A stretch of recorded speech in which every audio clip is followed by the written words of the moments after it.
Il ne suffit pas de demander au peuple de choisir son roi pour qu'il n'évolue plus dans un système royaliste mais en démocratie. Si la démocratie c'est de choisir une personne pour lui offrir la couronne, alors la différence entre la société contemporaine et la royauté est trop petite, presque invisible. Car dans ce cas, la démocratie serait un système où le peuple a le droit de choisir qui sera à la tête de la royauté.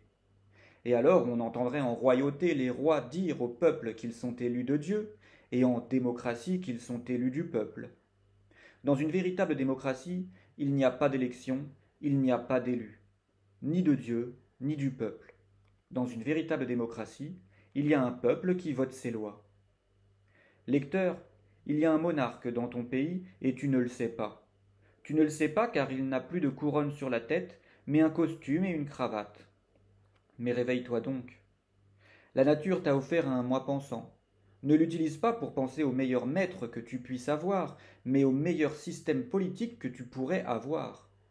Utilise-le pour penser à la société idéale et aux lois.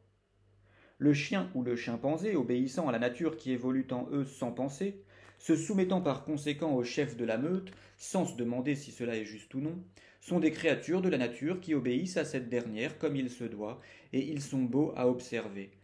Mais un homme, cet animal qui est tout autant un fruit de la nature que le chien ou le chimpanzé, et qui a été doté par cette dernière d'un moi pensant, c'est-à-dire d'un moi intérieur capable de se demander qu'est-ce que la démocratie, et qui obéit à cette nature sans méditer dessus, commet un véritable blasphème contre cette nature.